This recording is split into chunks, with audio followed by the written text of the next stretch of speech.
को मेरा नमन व मंच पर विराजमान मुख्य अतिथि महोदय, आदरणीय सरपंच साहब व गांव से पधारे हुए अतिथि गण एवं मेरे प्यारे भाइयों और बहनों, आप सभी को स्वतंत्रता दिवस की हार्दिक बधाई व शुभकामनाएं। आओ शीश झुकाकर करे उनको नमन जिनके हिस्से में ये मुकाम आता है। अरे कितने किस्मत वाले हो गए वो लोग जिनका खून वतन के काम आता है, जिनका खून वतन के काम आता है। हमारे देश भारत का बहुत ही गौरवशाली अतीत रहा है और गौरवशाली परंपराएं आज भी है। भारतीय कुछ नहीं कर सकते ऐसी धारणा पिछले अनेकों वर्षों से चली आ रही है और ये भी कहा गया कि भारत बहुत गरीब देश है। भारत अगर गरीब देश था तो फिर पिछले 1400 वर्षों से आक्रमणकारी भारत आकर क्या ले जाते थे। हमारे नालंदा और तक्षशिला में 10,000 विद्यार्थी बाहर से पढ़ने आते थे और उस नालंदा के पुस्तकालय को आक्रमणकारियों ने जला दिया था, जिससे पुस्तकालय में 6 महीने तक आग जलती रही थी। दुनिया को जब सभ्यता का पता नहीं था तब हमारे देश में वेद और मंत्र गूंजे जाते थे।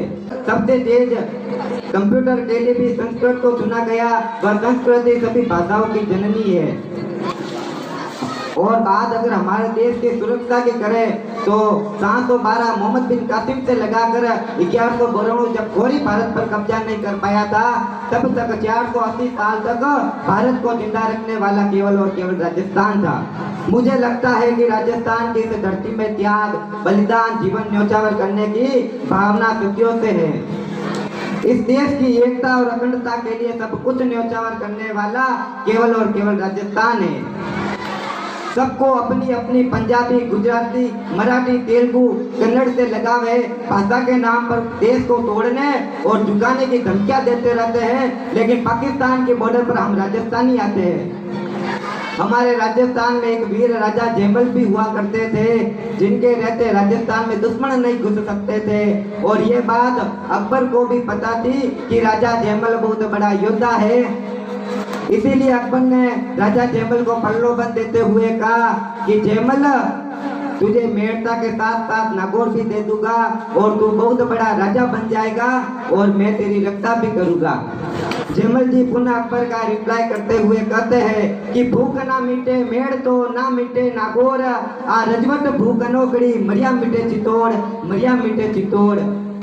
कि तेरे मेड़ता और नागौर से मेरी भूख मिटने वाली नहीं है, ये वीरता की भूख है जो मरने के बाद ही मिटेगी।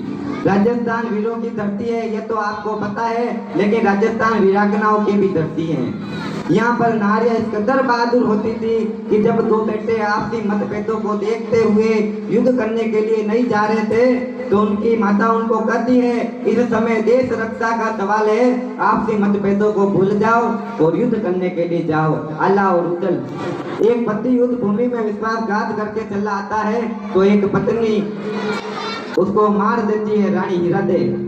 अगर कोई पति युद्ध में जाने से आनाकानी करता है तो पत्नी अपना सिर काट के दे देती है, हाडी रानी। कि हर नारी सीता माता होती है, हर नारी के मन में बसते हैं श्री राम। अगर आ जाए संकट खुद पर तो कर देती है प्राणों का बलिदान, तो कर देती है प्राणों का बलिदान।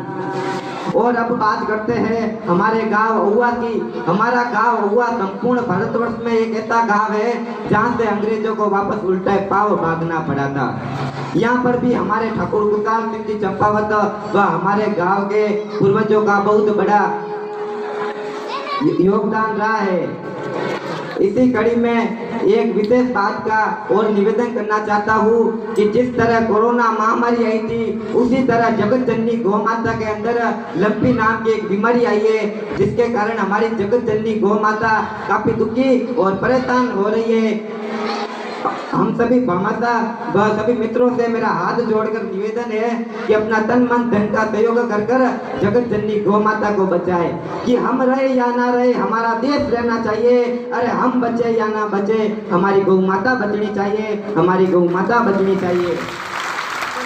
इसी कड़ी में अपनी वाणी को विराम देता हूँ और बस इतना ही कहना चाहता हूँ कि अब भी जो खून न खोला, खून नहीं वो पानी है। अरे मातृभूमि के काम न आए वो बेकार जवानी है, वो बेकार जवानी है।